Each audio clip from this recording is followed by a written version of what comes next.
Hello guys, নতুন একটি ব্লগে আপনাদেরকে স্বাগতম। তো আজকের ব্লগটি অনেক স্পেশাল হতে চলেছে, কারণ আজকে আমি আপনাদেরকে নিয়ে যাব বীরশ্রেষ্ঠ নূর মোহাম্মদ শেখের কবরে। এবং এরই সাথে আমি আপনাদেরকে নতুন ইন্টারেস্টিং কিছু জায়গা দেখাবো, যা আপনাদের কাছে একদম নতুন। সো গাইস, বুঝতেই পারছেন আজকের ভিডিওটি কতটা ইনফরমেটিভ হতে চলেছে। প্রথমেই আমি আপনাদেরকে যে ইনফরমেশনটা দিব সেটা হলো, আপনি যদি কখনো নূর মোহাম্মদ শেখের কবর ভ্রমণ করতে চান, তাহলে আপনি কিভাবে সেখানে যাবেন। আপনি যদি ঢাকা থেকে নূর মোহাম্মদ শেখের কবরে আসতে চান, তাহলে প্রথমে আপনাকে আসতে হবে যশোরে। যশোরে এসে একদিন স্টে করার পরে আমি এখন যশোর পালবাড়ির মোড় থেকে একটা বাসে করে আমি চৌগাছা বাজারে যাব। তো যশোর পালবাড়ির মোড় থেকে চৌগাছা বাজার পর্যন্ত যেতে হলে বাসের ভাড়া মাত্র 50 টাকা, এবং পালবাড়ির মোড় থেকে চৌগাছা বাজার পর্যন্ত যেতে আমার সময় লেগেছে মোট 50 মিনিটের মতন। আপনি চাইলে যশোর ধর্মতলার মোড় থেকেও যেতে পারবেন।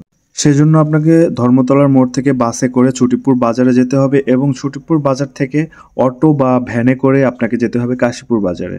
আমি যেহেতু চৌগাছা হয়ে যাব, তো বাসে করে আমি চৌগাছা এসে নেমে পড়লাম। তো গাইস, আমি এখন চৌগাছা এসে নামলাম যশোর থেকে। তো এই হচ্ছে চৌগাছা বাজার।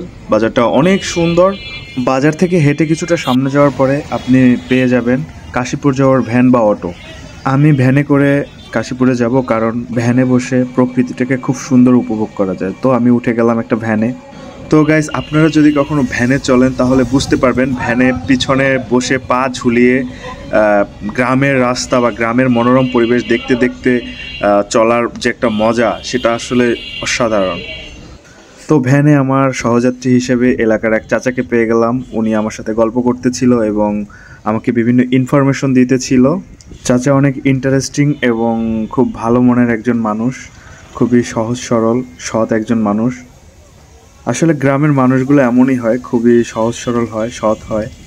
তো চাচার সাথে গল্প করতে করতে আমার সময়টা খুব ভালো কাটতেছিল।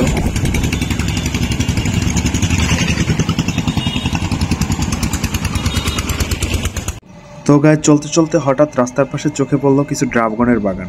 তো চাচার কাছে খোঁজ নিয়ে জানতে পারলাম এই এলাকায় প্রচুর ড্রাগনের বাগান আছে। তো আপনি চাইলে এই এলাকায় এসে ড্রাগনের বাগানও ভ্রমণ করে দেখতে পারবেন।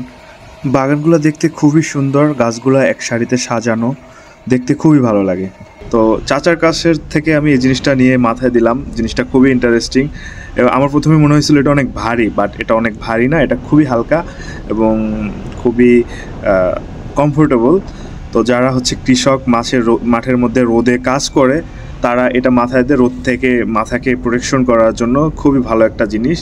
এইটাকে কি বলে আমাদের এলাকায় আমি জানি না, আমাদের এলাকায় এটা তেমন একটা নাই।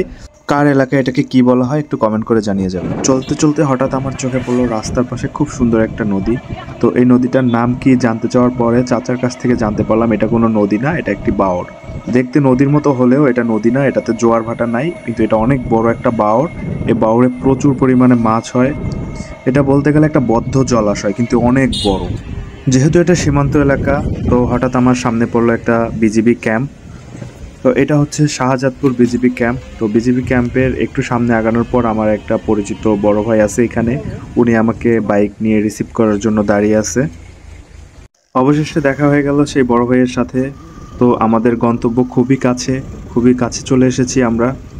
তো ওনার সাথে আমি বাইকে করে যাব কাশীপুর বাজারে।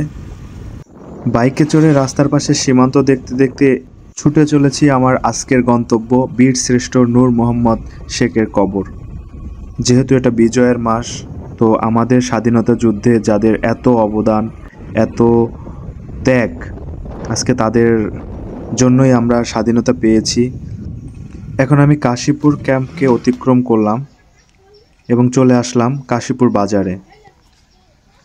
এই হচ্ছে কাশীপুর বাজার। এখানে ডিরেকশন বোর্ড দেওয়া আছে, এখানে লেখা আছে বীরশ্রেষ্ঠ ল্যান্স নায়েক নূর মোহাম্মদ শেখের সমাধি কাশীপুর। এখান থেকে মাত্র 1.25 কিলোমিটার। তো এই হচ্ছে রাস্তার কাজ করতেছে। তো আমি এই রাস্তা নিয়ে যাব। এখান থেকে খুবই কাছে, আপনি পায়ে হেঁটেই যেতে পারবেন। আপনি চাইলে ভ্যানেও যেতে পারবেন, আমি পায়ে হেঁটে যাব। এখানে লেখা আছে বীরশ্রেষ্ঠ নূর মোহাম্মদ শেখ এর সমাধিসৌধ কাশীপুর বিউপি। তো গাইস, অবশেষে আমি চলে এসেছি আমার গন্তব্যে। আপনারা দেখতে পাচ্ছেন ওই যে দূরে দেখা যাচ্ছে আমাদের যে বীরশ্রেষ্ঠ বাংলার বীর, যাদের জন্য আমরা স্বাধীনতা পেয়েছি, যাদের জন্য আজকের এই বাংলাদেশ, যাদের ত্যাগের বিনিময়ে পেয়েছি আমাদের সার্বভৌমত্ব। এই হচ্ছে আমাদের সেই বীর শ্রেষ্ঠ ল্যান্স নায়েক নূর মোহাম্মদ শেখ। তো এখানে যে বোর্ডটা দেখতে পাচ্ছেন, এখানে তার জীবন কাহিনী লেখা আছে, আর এই হচ্ছে তার স্মৃতিসৌধ। তো গাইস, এখানে বীরশ্রেষ্ঠ ল্যান্স নায়েক নূর মোহাম্মদ শেখের কবর ছাড়াও আরও 6 জন বীর মুক্তিযোদ্ধার কবর রয়েছে। তো আমি আপনাদেরকে এই ভিডিওতে বলে দেব তারা কে কে ছিলেন, তাদের পরিচয়গুলো ডিটেলসে আমি আপনাদেরকে বলবো। গাইস, প্রথমে যে বীর মুক্তিযোদ্ধার কবরটি দেখতে পাচ্ছেন, ওনার নাম হচ্ছে শহীদ সিপাহী এনামুল হক, বীর প্রতীক ইপিআর। এবং দ্বিতীয় নম্বরে এই যে বীর মুক্তিযোদ্ধার কবরটি দেখতে পাচ্ছেন, ওনার নাম হলো শহীদ সিপাহী আব্দুল ছত্তার, বীর বিক্রম ইপিআর। ইপিআর হলো বর্তমান বিজিবি তৎকালীন ইপিআর। এবং তৃতীয় নম্বরে যে কবরটা আছে তার নাম হলো শহীদ বাহাদুর আলী। এবং চতুর্থ নম্বরে যে কবরটা দেখতে পাচ্ছেন, ওনার নাম হলো মরহুম আতুর আলী, গণপরিষদ সদস্য। এবং পঞ্চম নম্বরে রয়েছে আমাদের সেই বীর মুক্তিযোদ্ধা বীর শ্রেষ্ঠ ল্যান্স নায়েক নূর মোহাম্মদ শেখের কবর।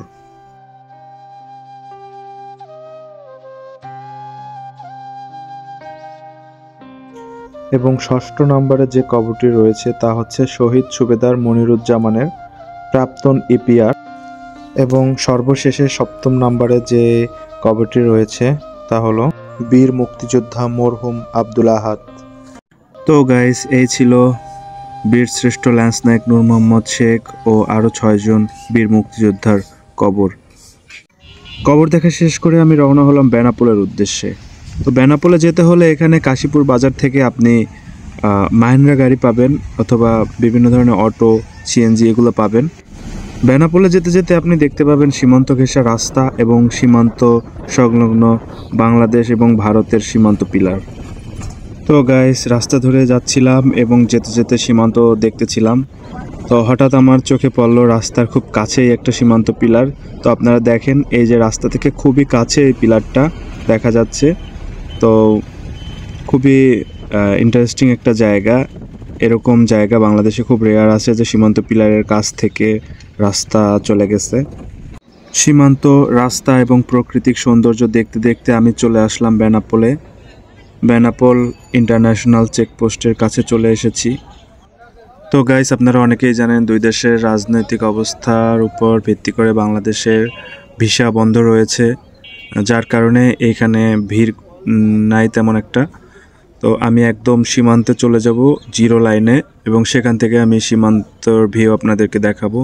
তো গাইস, দেখতে পাচ্ছেন এখানে ছোট্ট একটা গেট দেওয়া আছে এবং এখানে লেখা আছে জনসাধারণের প্রবেশ নিষেধ। যেহেতু এটা রেস্ট্রিক্টেড এরিয়া, তাই চাইলে আপনি প্রবেশ করতে পারবেন না। আমি চলে এসেছি ভিতরে।